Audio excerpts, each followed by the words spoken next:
Avant d'entrer en matière, j'aimerais vous demander de vous fermer les yeux. Je ne veux pas que vous vous endormiez, mais plutôt que vous rêviez un peu. Et j'aimerais que vous pensiez à la possibilité que les patients gèrent votre hôpital ou administrent votre clinique ou votre système de soins de santé.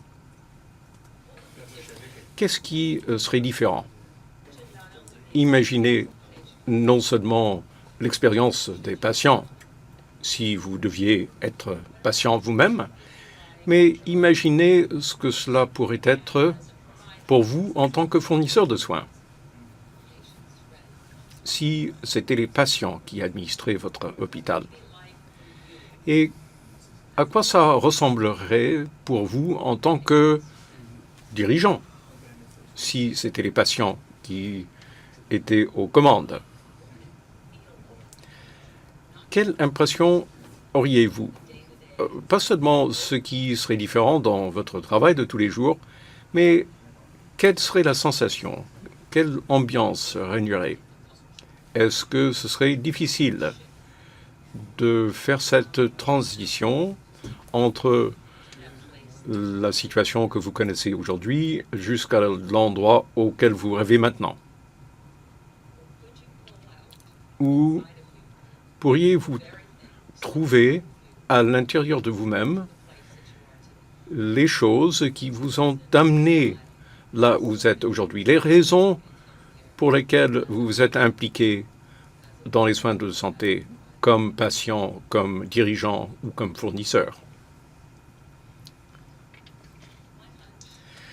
J'ai, quant à moi, un petit soupçon, alors que vous vous réveillez et que vous revenez à la réalité, c'est que vous avez peut-être commencé votre rêve en pensant à un endroit et un ensemble de circonstances qui étaient très différents de ce qu'on connaît aujourd'hui. Mais vers la fin, vous avez commencé à vous demander, est-ce qu'il y a un rapport à mon point de départ? Et probablement que si. Est-ce que vous avez vécu cette espèce de boucle en tant que dirigeant? Et on m'a demandé de parler du leadership et du voyage, du partenariat avec les patients. Et ce que c'est diriger une organisation en pleine mutation. Nous étions une organisation qui vivait des moments extrêmement difficiles.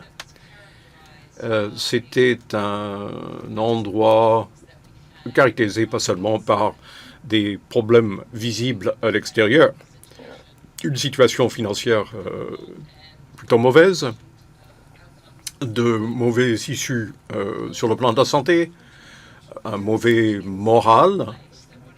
Mais il y avait quelque chose là, quand je suis arrivé à l'hôpital général de Kingston en février 2009, qui était en dessous de tout ça. C'était le sentiment des gens. J'avais l'impression que leur esprit était brisé. Et je me suis dit, en réfléchissant à ma carrière, j'ai présidé à 4 ou 5 fusions et des regroupements d'organisations. Mais ce n'était pas pareil cette fois, parce que les gens avaient mal. Les gens avaient peur de s'exprimer sur les problèmes existants. Il n'y avait pas de sentiments partagés sur l'avenir. Souvent, on s'attendrait à ce qu'il y ait beaucoup de chaos, mais c'était plutôt l'immobilisme, le silence total. Et ça m'a inquiété.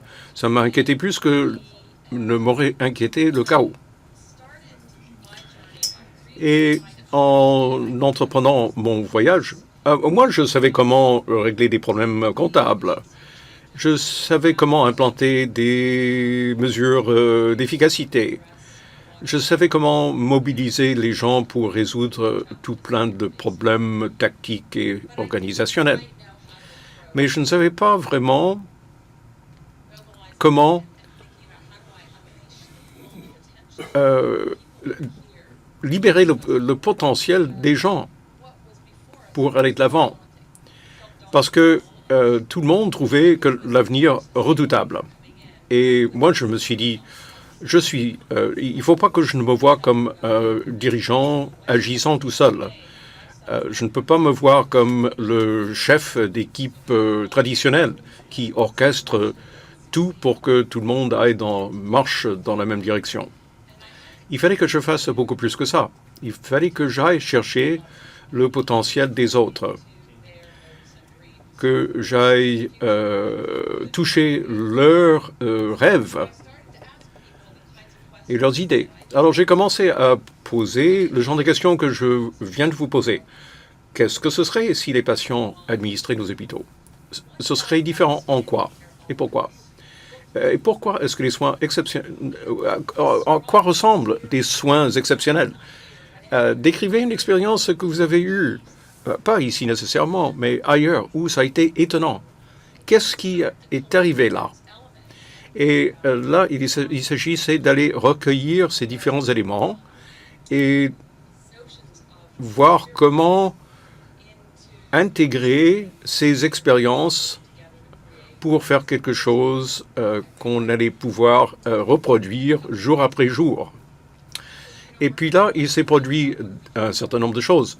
On a des habitudes, on pense à ce qu'on fait pour les gens et ce qu'on fait aux gens. Mais en discutant avec les gens dans la communauté et en discutant avec des groupes de patients, il y a une femme qui s'est levée et elle a dit « Leslie, j'ai peur d'aller à votre hôpital. »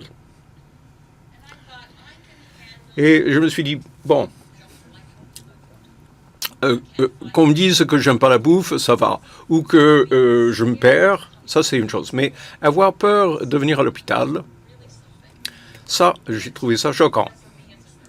Et ça m'a choqué comme infirmière et comme administratrice.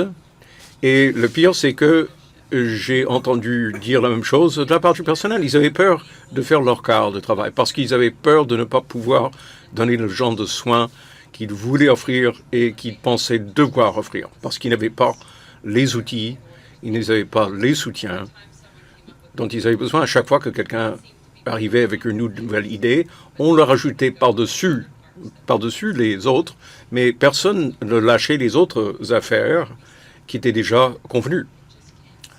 Et les gens disaient, on ne peut tout simplement pas faire toutes ces choses-là, je dois me concentrer sur les patients. Et là, les gens se plaignaient que le personnel n'était pas engagé. C'est ce qui est sous-jacent à une organisation. Parce qu'après, une organisation est un ensemble de personnes. Et quand j'écoutais les gens, j'ai continué à me dire qu'est-ce qui arriverait si on arrêtait de penser à nous comme un hôpital, mais comme un ensemble de personnes. Si on pouvait penser différemment ce qu'on fait avec les autres et aux autres. Et j'ai entendu les gens dire, nous voulons transformer l'expérience patient. Bon, évidemment, il faut essayer de déterminer ce que c'est concrètement, mais on avait commencé à sonder 3000 personnes. Et moi, je me suis dit, il faut que moi-même, je dois être à l'écoute. Je ne peux pas déléguer cette responsabilité à un consultant ou à un groupe de stratégie. Il fallait que j'écoute et que je dois vous dire que l'émotion que je ressentais en écoutant des gens qui parlaient franchement m'ont profondément touché. Et je suis allé au conseil et je leur ai dit, j'essaie de transformer l'expérience du patient et de la famille et de créer une communauté de personnes. Mais là, je me suis dit, je tombe déjà dans le piège parce que nous sommes en train de dire que nous allons transformer l'expérience du patient. Mais ce n'est pas tout à fait ce que les gens me disaient depuis plusieurs mois. Les gens voulaient participer. Et pour aller chercher l'essentiel de ce que les gens disaient vouloir, il fallait adopter le principe de travailler avec ou de faire des choses avec les gens. Et il fallait le découvrir. On ne pouvait pas imaginer qu'on avait déjà cette connaissance au conseil et au sein de l'administration. Bon, ce qui arrive dans les organisations, au fond, tourne autour des façons dont on se traite les uns les autres, la culture et notre façon de prendre des décisions. Et j'ai beaucoup pensé à la culture. Les gens disent, en tant que leader, nous sommes là pour bouleverser ou changer la culture. J'en suis pas tout à fait convaincu. Je pense qu'il faut d'abord comprendre profondément la culture, comprendre profondément les interactions.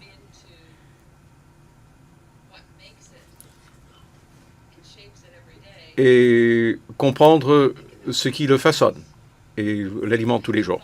Et moi, je me suis dit, les prises de décision, ça, c'est quelque chose qu'on peut changer. Et on a beaucoup parlé de rien sans moi. Il y a quelques années, c'était très à la mode.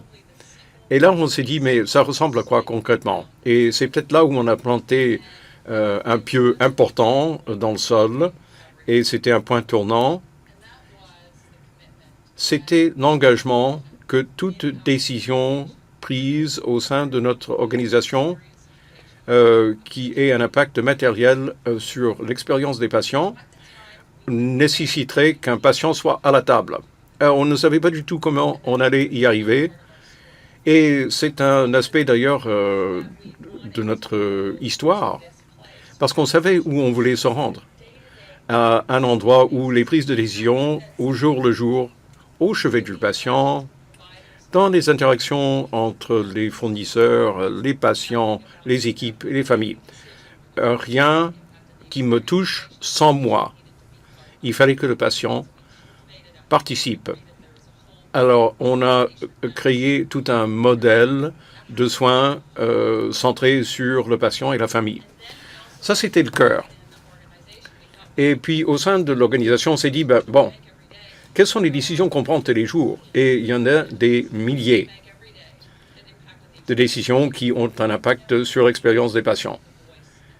Et on ne sait pas du tout quel est le point de vue du patient, même si on pense le savoir.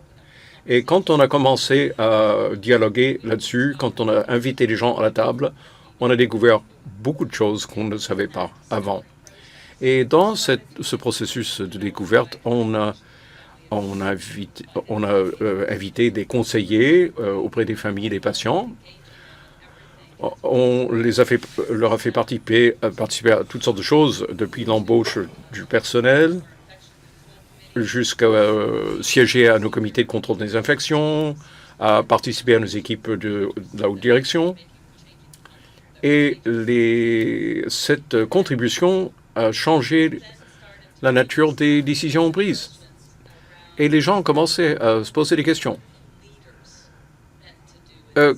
Qu'est-ce que les dirigeants sont censés faire dans une situation comme ça? Et c'est là où mon paradigme du leadership a été ébranlé. On a toujours pensé qu'il y avait les dirigeants et les gens qui suivent, les dirigeants et les autres.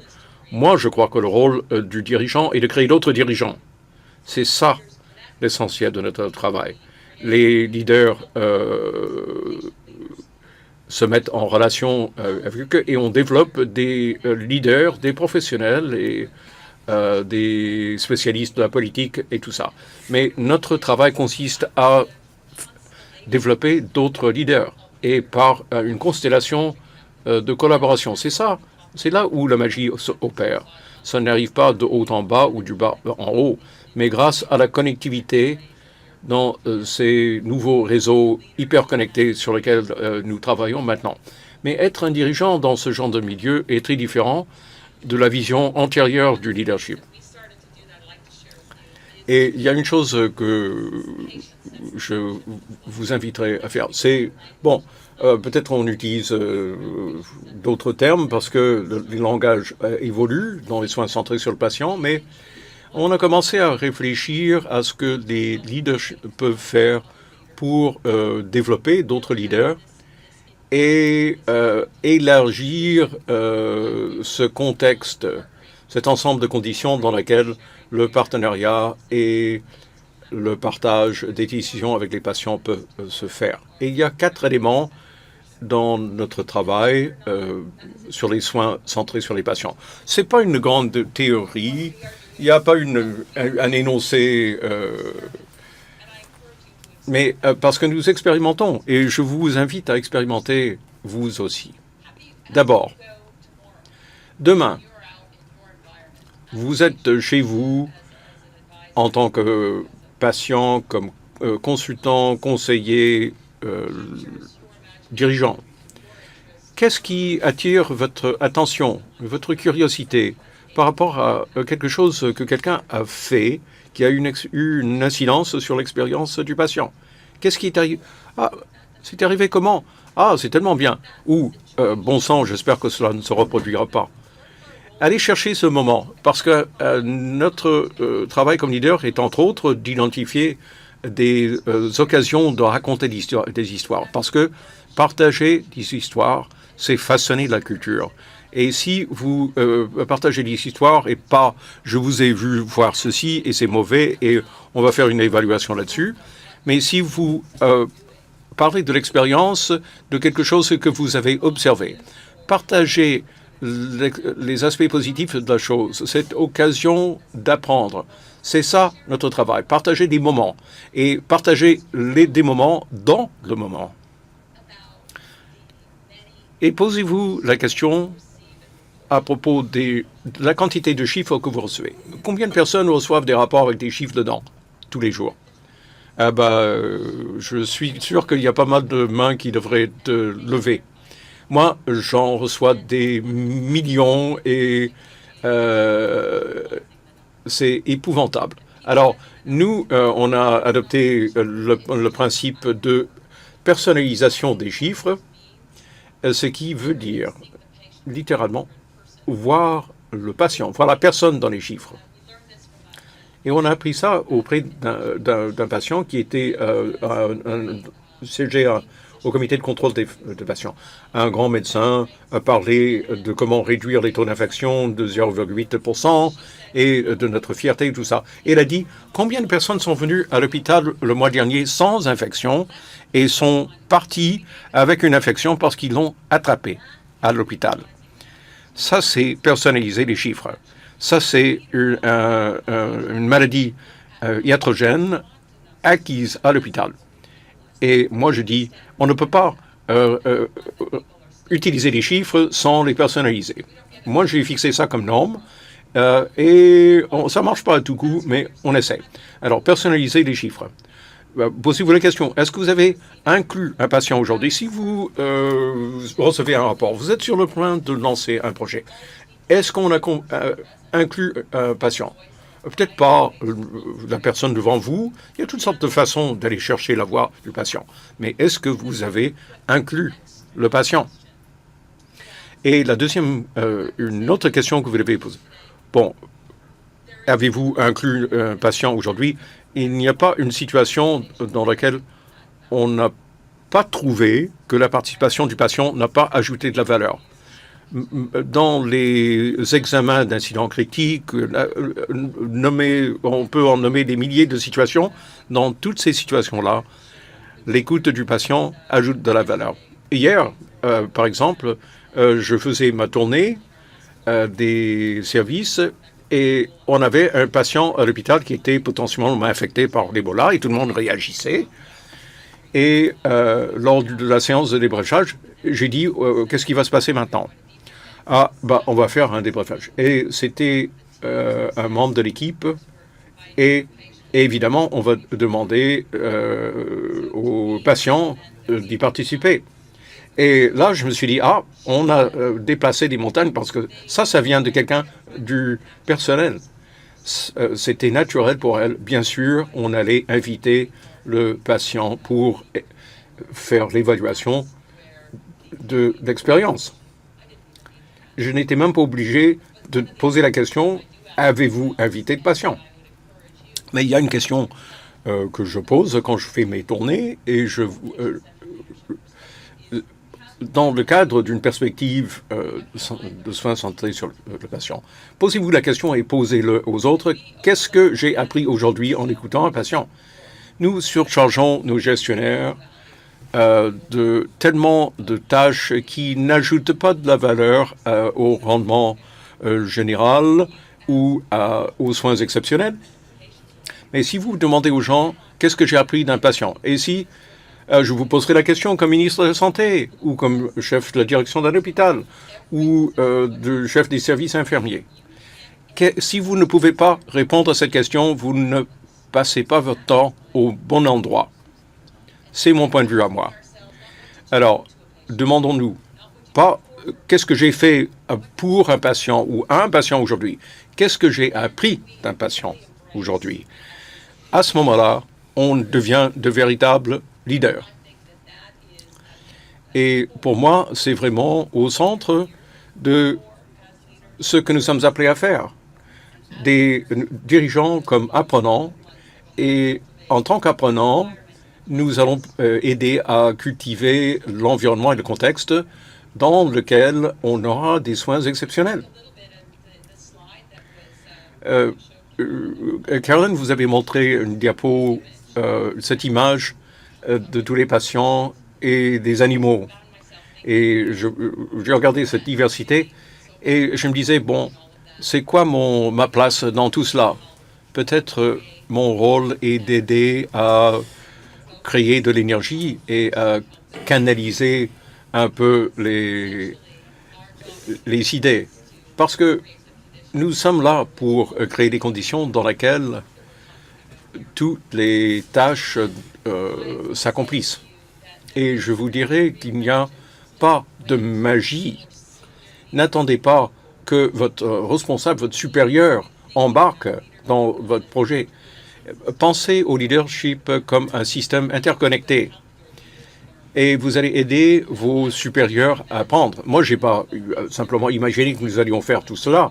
Il y a beaucoup de gens qui m'ont aidé à apprendre que c'était sans doute la chose la plus importante que je pourrais contribuer à notre organisation. Je suis tellement fier de notre personnel et de tous les patients qui participent et de la transformation fondamentale de notre hôpital. Est-ce qu'on fait les choses parfaitement? Pas du tout. Est-ce qu'on continue à commettre des erreurs? Absolument. Mais on n'a pas eu un plan léché. On est arrivé là et on a expérimenté et on a appris et on a vécu et on a appris et on s'est développé. Et c'est ce que je vous invite à faire. Merci beaucoup et je vous souhaite bonne chance.